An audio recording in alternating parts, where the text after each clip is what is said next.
Topic है आज का गणित टिटका के द्वारा ठोस आकृतियों की प्रयोग करके शिक्षण योजना बनाना। और इसका हमारा उद्देश्य जो रहा वो है विद्यार्थियों में गणित की ठोस आकृतियों की समझ विकसित करना। और इससे जो हम टॉपिक पढ़ाएंगे इसका जो हमारा लर्निंग आउटकम है वो है विद्यार्थी ठोस आकृति को समझकर अपने शब्दों में वो उनको बता सकेंगे। और हमारे इसके लिए जो हमने विधि का यूज किया है वो है हमारा लेक्चर कम डिमोन्स्ट्रेशन मेथड। अब हमें क्या है, बच्चों को हमें आकृतियाँ दिखानी है और आकृतियों दिखाने के लिए बताना है कि जैसे ये आकृति है वो छोटी है, तो जैसे ये है तो बच्चा को बताएगा ये त्रिभुज है। और नहीं होगा तो हम बताएंगे कि तीन भुजाओं वाली जो भी आकृति होती है उसे हम त्रिभुज बोलते हैं। इसी प्रकार ये हमारी एक आकृति है, तो उससे पूछेगा ये किसकी आकृति है, तो वो अगर 12 की आयत नहीं भी बता पाएगा तो वो ये कहेगा चतुर्भुज है। ये चार तो वहाँ पर हमें इसका क्लियर करना है कि वर्ग क्या होता है और आयत क्या होता है, तो हम इसको समझा देंगे। फिर ये भी है षटकोण की आकृति दिखाएंगे, गिरा देंगे कि कितनी भुजाएं, 6 भुजाएं हैं, तो इसलिए इसको हम षटकोण बोलते हैं। ऐसे अगर 5 भुजाएं वाला होगा तो उसे पंचभुज बोलते हैं। अब बात यहाँ पर दो प्रकार की आकृति होती है, 2D आकृति और 3D आकृति। तो ये सब हमारी जो है 2D आकृति है और जिसमें हमारी ऊंचाई शामिल हो जाती है। जैसे हम बता देंगे ये शंकु है, घन है या बेलन है, ये हमारी 3D होती है। और इनके पास हमारा डिमोन्स्ट्रेशन भी है, उसके द्वारा हम बता सकते हैं। धन्यवाद। एक बड़े राजा की बेटी 2 दिन से पलंग लेटी, 3 डॉक्टर देखने आए, 4 दवा की गोलियां लाए, 5-5 घंटे बाद खिलाई, 6 दिनों में ताकत आई, 7 दिनों में आंखें खोली, 8 दिनों में माँ से बोली, 9 दिनों में दूध मलाई और 10 दिनों में दौड़ लगाई। सर एक बार ऐसा है कि ये पोयम आप बोलिए और सब बोलेंगे साथ गणित की जो ब्रेन मुद्रा है उसका प्रयोग करके शिक्षण योजना का बनाना, यानी कि हम गणित जो है वो सिखाएंगे बच्चों को खेल के द्वारा, खेल के माध्यम से। जैसे कि यहाँ पर हमने किया है मुद्रा की पहचान कराने के लिए हमने यहाँ पर नोट का यूज किया है, यूज किया है। यानी कि पहले सबसे पहले 1 रुपया यहाँ कॉइन चिपकाया है, 2 रुपया बच्चों को बताएंगे क्या है किसका है। बच्चे नोट या कॉइन सिक्के बहुत आसानी से पहचान लेते हैं और उनका यहाँ पर वो बताएंगे, रेस्पॉन्स करेंगे कि हाँ ये किस कॉइन कितने का है, तो बताएंगे 2 का है, 1 का है या 5 का है। उसके बाद 10 है और उसके बाद में 100 रुपये भी लिए हमने और उसके बाद में 200 रुपये का नोट भी लगाया है। ठीक है, सारे नोट यहाँ पर अवेलेबल है।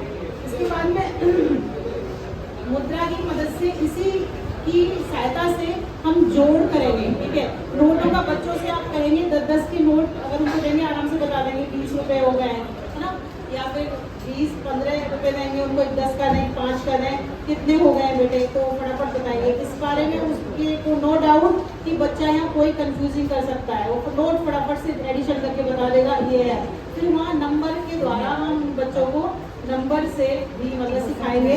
यहाँ पर जैसे कि मुद्रा के रूप में लिया है, ये फ्लावर है, हम खेल में शॉपिंग करने जाते हैं कहीं या कोई चीज़ टॉफी लेने जाते हैं या कोई भी चीज़ लेने आते हैं, गिफ्ट लेने या फ्लावर कुछ भी, तो वहाँ पर मान ली 10 रुपये का एक फ्लावर आया है यहाँ, तो 20 रुपये कितने हो गए, 2 फूल हो गए यहाँ पर। ठीक है, इसी तरह से टॉफ़ी है यहाँ, ये टॉफ़ियाँ हैं, मज़ेदार शॉपिंग, क्योंकि टॉफ़ी चॉकलेट इसकी बात आती है, बच्चों को लॉलीपॉप्स वगैरह तो बच्चे बहुत इंटरेस्टफुली से खरीदते भी हैं और घर से पैसे मांग के भी आते हैं।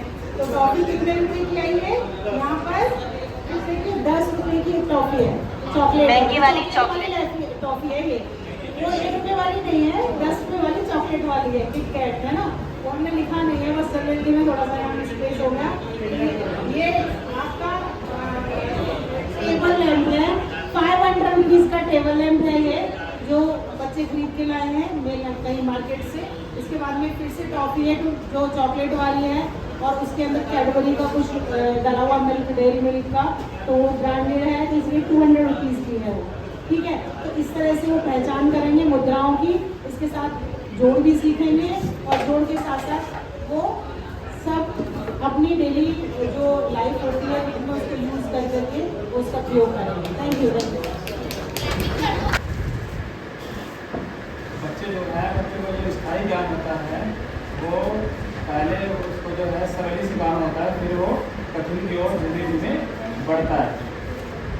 सरल से कठिन की ओर अवधारणा का मतलब है कि सीखने की प्रक्रिया में सरल चीज़ों को पहले सिखाना चाहिए और फिर धीरे धीरे कठिन चीज़ों को सीखना सिखाना चाहिए। इस अवधारणा से जुड़ी कुछ और बातें। सरल अवधारणा से शुरू करने से बच्चे अवधारणा को तेजी से समझते और सीखते हैं। इससे कक्षा रोचक और उपयोगी बनती है। इससे बच्चों का आत्मविश्वास और रुचि बढ़ती है। जैसे आप शुरू में बच्चों को जैसे विद्या सिखाते हैं, जैसे क्लास में बॉल वगैरह ले सकते हैं, बच्चों के पास शॉर्पनर या पेंसिल वगैरह होती हैं उनको ले सकते हैं। दो बॉल ले ली, बच्चों अपने पास से ला सकते हैं, बच्चों को दिखा सकते हैं कि ये कितनी बॉल है, एक और दूसरी दो। अब दो बॉलों को हम उनको ऐड करनी होगी हमें, तो हम क्लस्टर से लाइन दिखाएंगे बच्चों को एक और एक बॉल दूसरी को बताएंगे दो बॉल। 1 2 3 4 ये फ्लावर होगा 1 2 3, उसके आगे एक लिखे हुए हैं, तो इसमें से उसको समझ जाए जैसे 4 है, 4 लिखा हुआ है तो उसको पता लग जाएगा ये 4 बॉल होगी तो 4 होगा। ऐसे 3 फ्लावर है तो ये 3 हो गया, उसका वो साथ में पढ़ देंगे।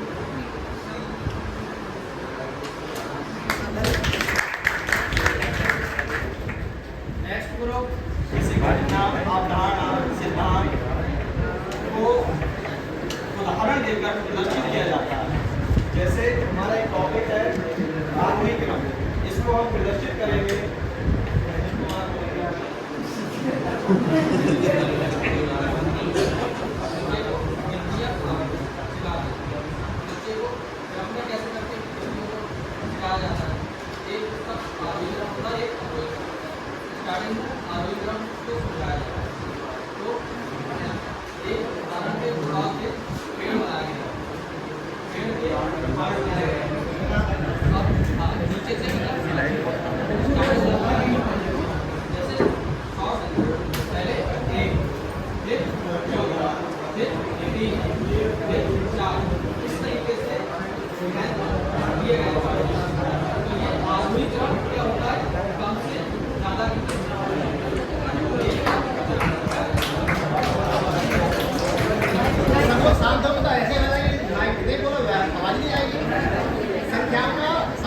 खेल खेल में सिखाना है। टॉपिक हमारा 1 से 9 तक हम कविता की हमने प्रयोग करना बच्चों को जो सबसे पहले इसके लिए जरूरी है तो नोट हमारे पास में रियल वाले हैं और चाहे तो खेल मुद्रा वाले हैं उनको पहचान करा देनी। और ये है बच्चे को बच्चा परिवेश से जुड़ा हुआ होता तो बच्चा बाकी रूप से अच्छे से जानकर बच्चे को 1 रुपए के नोट का पता होता, 5 रुपए के, 2 रुपए के, 10 रुपए के नोट, 20 रुपए नोट को जो है आसानी से बच्चे को जान जाता है।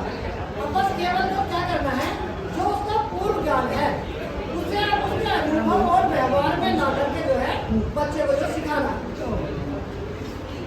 खेल मुद्रा का उपयोग करके जो है शिक्षण योजना बनाने के लिए कहा गया था। हमने बच्चे के लिए समस्या रखी है कि भाई 2 बच्चे हैं, एक बच्ची है जिसका नाम राधा है और एक लड़का है जिसका नाम सुरेश है। राधा के पास 15 रुपए है, सुरेश के पास 20 रुपए है, तो दोनों के पास कितने रुपए जो है हो रहे हैं। हमारे पास में जो बच्चे को 15 रुपए ये लेगा, 20 रुपए ये लेगा, जोड़ने की उदाहरण देगा 20 और 10 30 और 5 ये बता सकते हैं। और थोड़ा सा है ये जान सकते हैं कि हाँ बच्चे को नोट काउंट करने की जो है कितनी समझ है। दूसरा सवाल से करा कि 10 रुपए के जो आपको 3 नोट दे दिए गए, 20 रुपए के 50 के 2 हो सकते हैं। इस तरीके से जो है हमने जो है समस्या ली है 10 रुपए के 3 नोट दे दिए गए और 5-5 रुपए के 2 सिक्के दे दिए गए। अब ये बताओ तुम्हारे पास में कितने रुपए हो जाएंगे। बच्चा जो है लड़की के कितने जो पैसे वाले रुपए हैं 10-10 के 3 नोट निकालेगा और 5-5 के 2 सिक्के 10 10 20 10 30 और 5-5 10 40 इस तरीके से आसानी से जो है जवाब दे सकते हैं। बस यही हमारा डॉक्टर आवेदन नाथ टैगोर की है। एक अच्छा शिक्षक वो है जो छात्रों को शिक्षा देने के साथ साथ स्वयं भी ज्ञान की खोज में हर क्षण प्रयत्नशील रहे। कोई शिक्षक उस समय तक आगे नहीं बढ़ सकता जब तक कि वो स्वयं को एक अच्छा छात्र ना मान ले। अगर वो इस विचार में लगा रहे कि उसने संपूर्ण ज्ञान की प्राप्ति कर ली है और अब उसे कुछ भी सीखने या पढ़ने की आवश्यकता नहीं है, तो ये उसके लिए हानिकारक हो सकता है, क्योंकि ये मानसिकता उसे कभी भी एक अच्छा शिक्षक बनने नहीं देगी और ना ही उसके शिक्षण का ढंग प्रभावी होगा। तो इन्हीं लाइंस के साथ देखिए, पेशेंस बनाए रखिए। मुझे मालूम